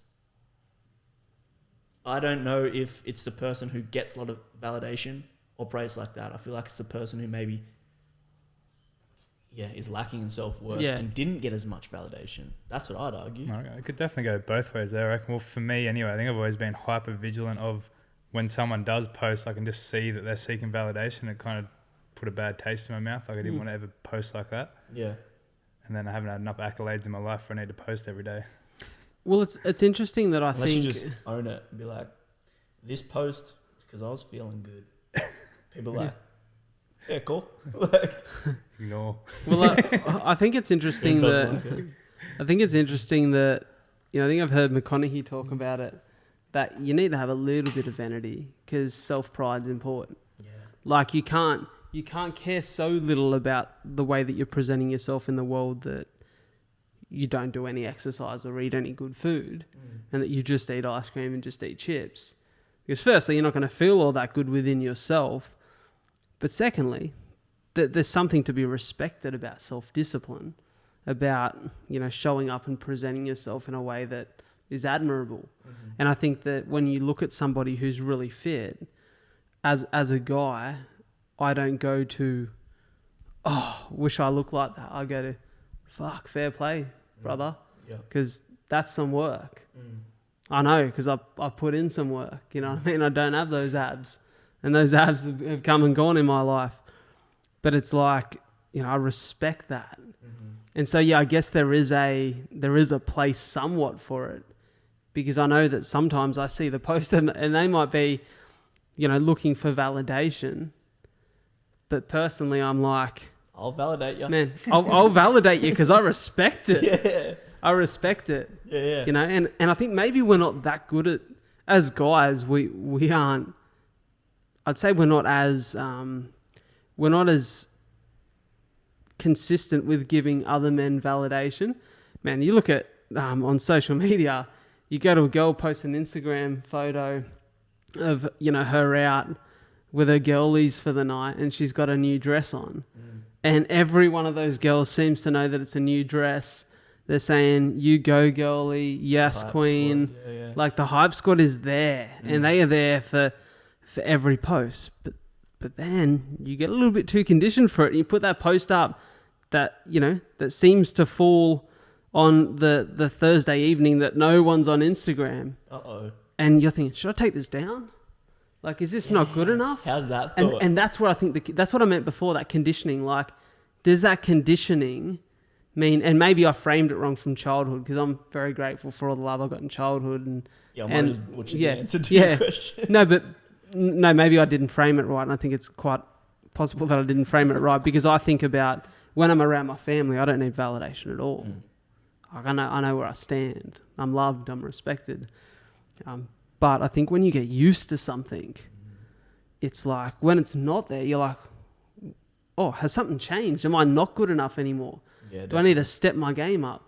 Like, eventually you run enough marathons or you do enough crazy shit, people want you to go to the next level. Yeah, definitely. Oh, you climbed Everest. Do it in your undies with no shoes on. Show us what kind of man you really are. You know what I mean? It might be, I guess, the blessing in disguise, and that, like, I don't have a large following. I don't really even get that validated on social media. It's not as if I have this huge source of external validation where I'm like, the post went up, getting thousands of likes and hundreds of comments. That doesn't really happen for me, which is probably a healthy, good representation of the world. So I don't really crave that, because I don't fully get it. But it definitely is like an external source of validation. I think my work as well, you look at your work, and this is something that I've created a really good relationship with, because especially coming up shooting music videos, there's a lot of I guess, you want to be validated by the industry, not just the artist that you're working with. You know, you want them to tell you, hey, you did a good job, you're the GOAT, best clip ever. But then you also want other people in the industry to think that way too, because like it's a reflection of your ability as a cinematographer or a director, you know, like this validation is kind of important to let me know that I'm valuable in this industry. But I've got to a beautiful place, and again, credit to you guys for pushing me to prioritize my own projects. Is I've just released a passion project called Nevermind, which I'd argue is the closest piece of work I've done. It's the closest piece of work to my heart that I've done, and I did it for myself, by myself, with the help of the extras on day, and Brad, you even came and helped out with some lighting and whatnot. But ultimately, this is one where I can honestly say that this one was for me. And if it doesn't get any accolades, any likes, any recognition, like I'm still so proud of it. When we finished shooting, I was like elated.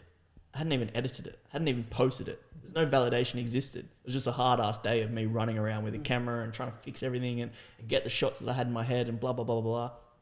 But I was like so proud and so happy of the project and the piece.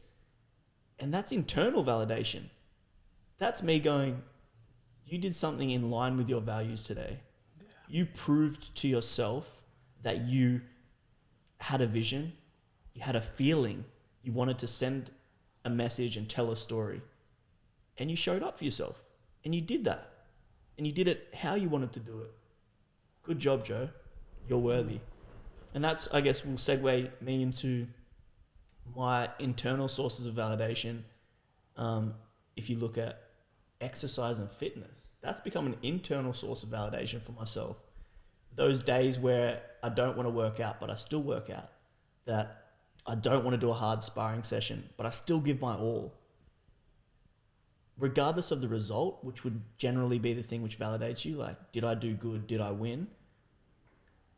The fact that I can show up for myself or give my all, effort-based praise to myself, that to me validates me, where I'm like, it's almost like you hear it's quite cliche, but it's you versus you.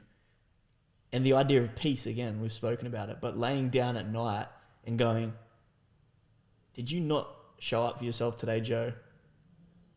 Or did you? And that to me has looked like exercise and fitness, where I'm like, wow, I'm actually proud of the shape I'm in. Like, I'm really happy with the way that that physically I show up in the world. But it's because it's all those little micro decisions where I get internal validation of going, oh man, maybe I'll just do like 8 reps on this last set. Like, fuck man, it's pretty tight. And you got training tonight. Joe, you said you're going to do 3 sets of 10. Fuck, all right, I'll do 3 sets of 10. I'll do the 10th rep. There's a little bit of validation. Being like, good job, Joe. You kept your word to yourself. I'm proud of myself. I'm worthy. I can do that. Validation internally. Like, I don't know if it's a little bit roundabout or if it makes sense, but that's... It's almost validation with reason, though. Yeah, I mean... Like, you've achieved that goal, therefore you've given yourself a reason to validate. Yeah, well, I think the same way that you seek validation, there has to be some sort of reason, whether it's like a backflip off a table. It's like, what I did it make me feel worthy? Basically, that's in my work. Like I said, this project I did. What I did it make me feel worthy and acceptable? Is it legally official and acceptable? Yeah, I think it is. I'm at peace with that internal source of validation. Instead of asking the world, being like, hey, I did an extra 2 sets, guys. Like, am I worthy? They're like, we don't care, dude. I'm like, I know, because I didn't want to do them. And then I did do them. So that means I proved to myself that I can keep my word to myself. Good job, Joe. Yeah, we'll just pretty much train them. I've been very active my whole life, and I'll attest to what you say. Like, the days that I work out when I don't want to work out, or I'm just like, oh, I'll just do an easy workout today. I'm not really feeling it, end up doing a hard one. Those are the days that I feel better about myself. And it's almost like that reinforcement loop, now that I've done it enough, knows that, like, when you don't want to work out, almost the motivation is, I know that I'll feel better when I work out when I don't want to work out. Yeah, because you can stand maybe stand yourself isn't the right word, but you feel better about yourself. You like that guy. The guy that showed up and did the thing. He's disciplined. That to me, yeah, he's disciplined. He's in line with the values that he wants to be as a man. He wants to be respected. He wants to be trustworthy. He wants to be reliable. Guess what? You just did those things for yourself, and no one else really knew the conversations you were having in your head. That's internal validation to me. Well, I think, Jocko Willink says discipline equals freedom. And for me, like in discipline physically, in my activity, I feel freedom of thought with I respect myself that day. I don't have to think too much about the way that I've showed up in the world, because I know I went out and done something hard this morning that most people wouldn't be doing. And I respect that. It's interesting, this topic of conversation, because I recently had, TikTok's a funny old beast, because different to all the other platforms, it has the virability that a bunch of people who don't know your context and don't know you often come across your work. And I shared a clip from my episode as a guest on Dylan Friends, Dill Buckley show. And the clip was, without context to I have cystic fibrosis, the clip was me talking about my first really scary lung bleed at 18. And so I spoke about coughing up blood and, the fear of am I dying? Is my dad going to see me die? That whole story that a lot of people on this show have heard me say. I want to share with you quickly. So it got 1 million views, which means a lot of fucking people seen it. I don't know 1 million people. A lot of people seen it. But the comments, hilarious. So both, I'd say it was it was a 70% split of really incredibly kind feedback and people, who could speak to similar events in their life that have made them question the certain things that I spoke about and made them learn similar lessons. But I found that there was a lot of negativity. A lot of negativity come around me being dramatic or the way that I looked. Okay. And I thought about it, man, me 2 years ago, 3 years ago. It would have landed, huh? Oh, that would have landed. It would have crushed me. It would have crushed my confidence to a point in which I didn't post for a long time, or I really thought about the way that I showed up in the world and really just started to then go in this spiral, this vortex of questioning my worth altogether. And this time I could look at it and giggle at the top of my lungs. I had some proper laughs over some of these comments, and I want to read them to you. And I question why it didn't put a dent in me. Yeah. Because I posted this because the message of this for me had been so valuable in the way that I then went on to live life and look at life from that point onwards, that I thought this would be really valuable for someone who's in that position here. This is something that I think is really important. So for me, because I was putting this out to hopefully help someone in a similar position, and I knew that it landed for a few people who could recognize that as something familiar for them, none of those other negative comments hurt. They trumped the for sure. So negativity. This is one of them was where are they? So for some reason I can see all the positive comments now. One of them was this dude, he would have been 15 and he had I think it was a Tooheys or Foster's can in his profile picture, and he goes, coughed up blood 3 times myself once, just got the fuck over it, moved on. And I was like, that's a Terry Tough cunt. And one of them was, why do these 2 guys look like they failed an audition for Bug's Life? Which you're gonna laugh at. I got a couple of the two eye emojis with the big lips underneath, and I'm like, I've got big lips and big teeth, so I get it. And I guess when I talk seriously, sometimes the teeth are more exposed than I'd like them to be. Yeah, it might be you or Dill. Who are they getting at? They were cracking me because I'm the majority of this clip. That Bugs Life comments goated. Oh, so funny. And then one guy goes, did he die? Clearly not. But just some of the comments were you could tell they were intended to hurt someone. What was it? The ice. Look at the eyes. What was the one where he's like, bloke bit his tongue? Oh yeah, bloke bit his tongue and thought he was dying. How fucking dramatic. One of them, just heaps of bunny emojis, just because my teeth. But I'm like, it honestly, it honestly, like, it didn't hit me for a 6 at all, because I was like, That's good. I know why I posted that, and it comes back to what's the motivation behind the post. And so it is, for me, this whole conversation of validation, I've said it a couple of times, is a question of your personal motivation. And that, do you have a sense of who you are? And are you proud of the way that you're showing up in the world? And I think if you've got that, don't get me wrong, nobody likes to hear negativity. And I think we all feel it when people are mean or purposely mean, or try to dig the dagger in your back as a reason to hurt you. That never feels nice. But it's most certainly not going to make me change the way I feel about myself. Exactly. Does it if I have a grip of who I am. Like that analogy you gave before with the football, does it pierce through the skin of the football, and does it pierce the inner layer? Like that's the work we're doing, to understand our value, to seek validation in the right places, to have a stronghold on our worth because it's aligned with the values that we have identified.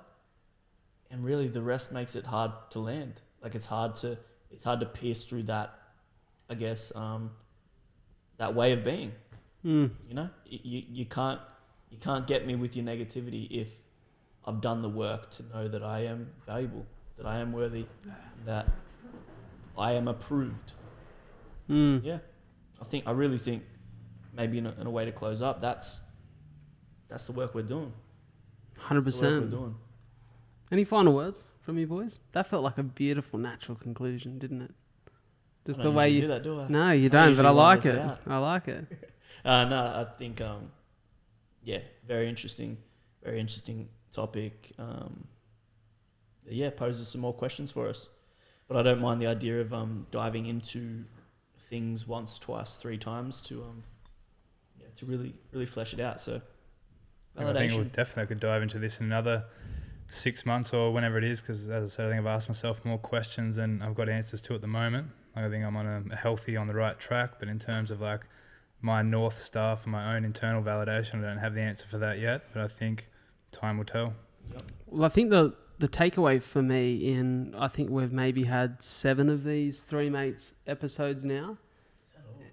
Yeah, and it feels like so many more, because I think the beauty of our friendship, the 3 of us, is we have these conversations on a regular basis anyways, over coffee or a run or a swim, whatever it may be. But I think the motivation behind this has always been to identify, grow, question, explore a bunch of different topics, and understand ourselves a little better as 3 mates and as 3 individuals. And man, it's just a beautiful bonus to me that it seems like it really hits. And we have plenty of feedback on these apps from the people who tune in, and those people come from all different walks of lives. You get guys and girls, but I think this tends to hit a real chord, or strike a real chord with a bunch of guys our age, which for me is like, fuck, what an incredible byproduct of us just going on this journey of self-discovery and self-mastery, and in that other guys who are trying to do the same, and other girls and other human beings who want to figure out who they are and continue to grow, seem to enjoy us deliberating on topics that may resonate with them or feel familiar. I love that, like my mum especially has told me that she's offered the podcast as a resource to some other parents who are like, I've got a teenage son that he's gone through some stuff, or That's cool. He's acting out, or whatever it might be. And mum's like, I've got something that I feel like I can offer. And we'll send the links to episodes or the podcast in general. What an awesome thing. Like that we can potentially be a resource to help some kids figure out the shit that we're trying to figure out, and I say kids, like we're kids as well. Ultimately, we're just trying to figure it out. We're young men trying to figure it out. It's helpful to us, and I hope it's helpful to other people. So, yeah. Bloody oath. What do you say? Wrap her up. Wrap her up. Yeah. Thanks for being a part of the show again, lads. As always, another healthy 2 hours of conversation, which feels pretty consistent for us. We get busy. Hopefully everyone enjoyed this, found some value in it. As always, feel free to flick a message, send some some feedback. We don't need your validation, but we'll take your feedback. Give us your validation. Sorry. Take your feedback. And we'd love your Leave your feedback validation at the on, door. I know we say it all the time and not many people ever really offer up topics of conversation, but always curious as to see what other people are challenged by. And I'm sure in some way, shape or form, we'd have a piece to say or something to delve into. So, Yeah, absolutely. right. Catch you later, lads. Thank you so much for tuning into another episode of A Lot to Talk About. It means the world that you guys are in my corner, that you continue to listen to the show every week. And if you could do me a massive favor by following the podcast on whichever platform you listen to it and sharing this episode in particular with just one friend that you feel would benefit from it, that would mean the world to me and it would help the show grow. The more the show grows, the bigger the guests we get on, the more that we can do and the more we can share and support you guys, the listeners, the viewers of the show. Before I go, I want to pay my respects and recognize the traditional custodians of the land on which we meet and record this podcast.